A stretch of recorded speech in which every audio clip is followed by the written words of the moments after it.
So get ready for when I bring up your next comedian. He's local to Joliet as well. He's been all over the place from Chicago to Champaign-Urbana. That's kind of hard to say. Guys, give it up for Alex Jones.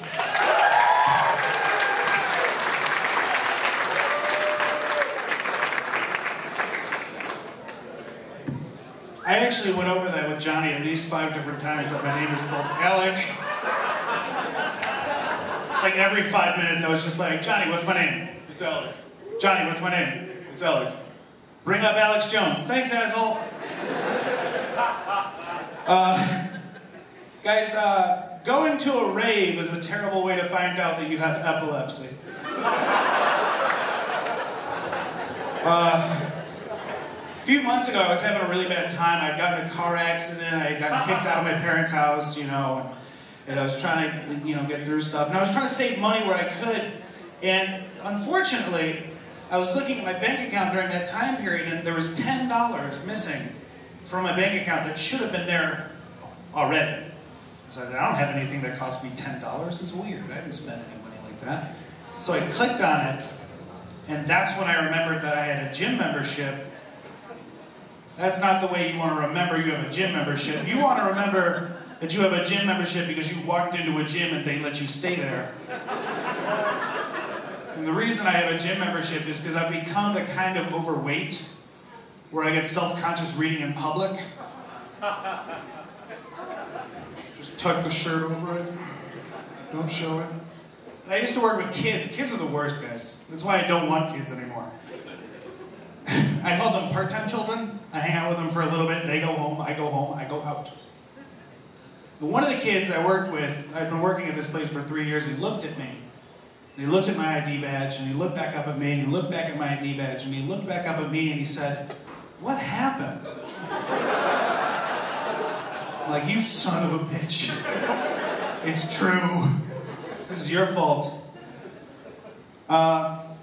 I recently I started getting into reading the novelizations of movies. You know, I watch the movie and then I read the book. And I'm in the middle. I'm in chapter 2 of the novelization of Bambi. And chapter 2 of Bambi is just, Mom. Let that one simmer. Some people are like, what happened in Bambi? Oh shit. And I've been using online dating for a while, guys, and it's doing me no good whatsoever. I'm really bad at talking to women. As a matter of fact, I'm so bad at talking to women that I once sent someone a message online, and she deleted her account the next day. Oh, it is me, okay. And so I gave up. I started just sending the same message to every woman that was online, and that message was as follows: I need your help. John Stamos has been at my door for the last 30 minutes trying to sell me an incomplete set of encyclopedias, and I don't know how to get rid of him. What should I do? And I got 2 responses. The first one was, just tell him you have a full house. I don't know why I didn't just get down on one knee and be like, stay with me forever. But the other response was, and I quote, LOL. You're a fucking weirdo. This isn't how you're going to meet women. You should really rethink your approach. To which I responded, well, you laughed and messaged me back, so I'm going to count this one as a win anyways. To which she responded, LOL doesn't mean something is funny. I'm pretty sure the first L stands for laugh. And the other 2 words are out loud, something you only do when something is funny. I don't care if you laugh at an old guy falling down as he crosses the street. If you find that funny, that's your thing.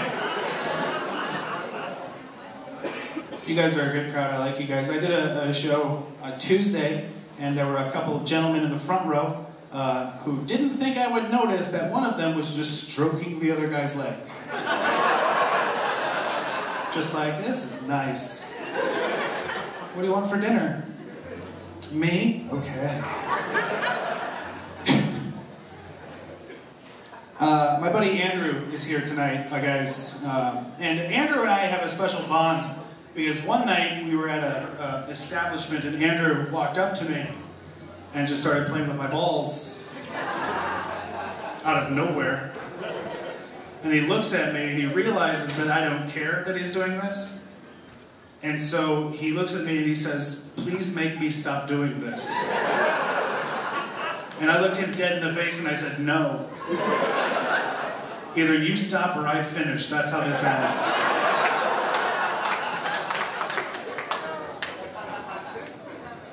I work at a 7-Eleven, guys, which explains why I'm wearing $8 jeans and a $10 shirt.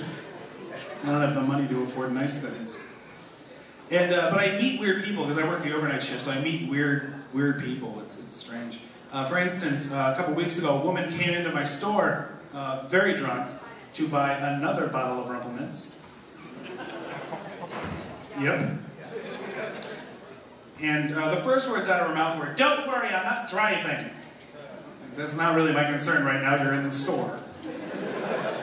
But as she's leaving, another customer comes in, black guy. And as they pass each other, she just blurts out, "I like rap music."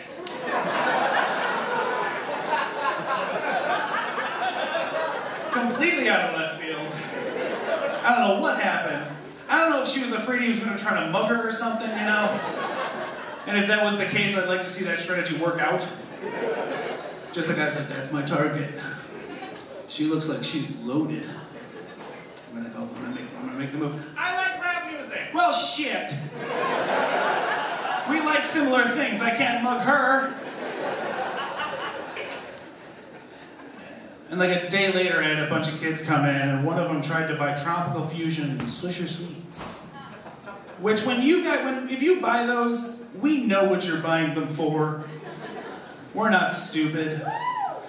Thanks, one person who wooed in the back. She's really into Tropical Fusion. And so this kid goes to buy. The problem is he's 17.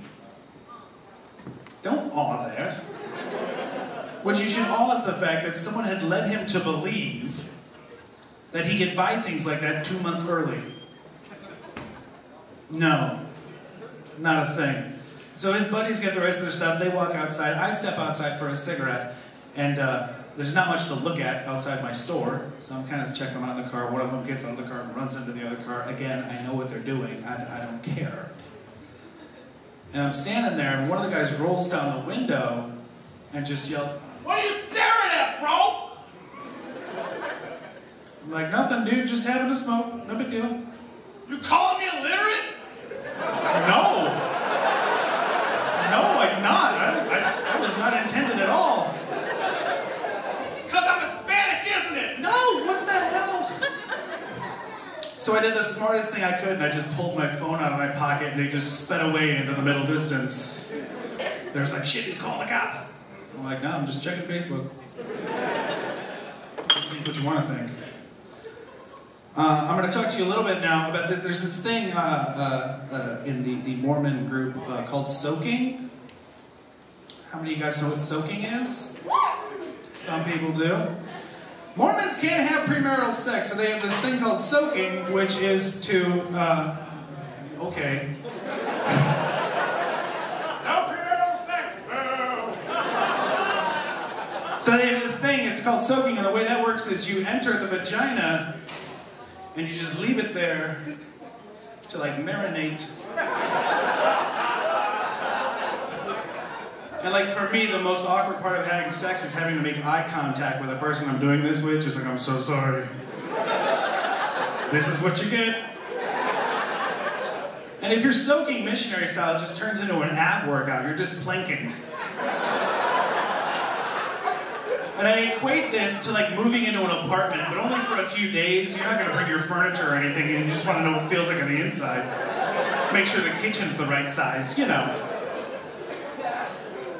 And I recently found out that I'm number dyslexic, which really screws with me in my job, because if something comes out 785, I'll read out 587, and they get really confused. And I realized the other day that means I will never be able to 69 correctly. She'll always be like, "What are you doing?" It's not how that works. Just show myself through the door. Okay. And I'm going to leave you guys with this. It's a couple of sex moves that I found out about on the internet, which is where lonely people go to find out about sex moves. The first one is called the pterodactyl, and the way the pterodactyl works is you grab a sheet, you wave it around like a pair of wings, and just go. Because some people like the way that mace tastes. The other one is called the Charizard, and for those of you that like Pokemon, you will enjoy this. The way the Charizard works is you grab that same sheet, you wave it around like a pair of wings, light your pubes on fire, and scream, "You don't have enough badges to train me!" Thank you guys. I'm Mojoes.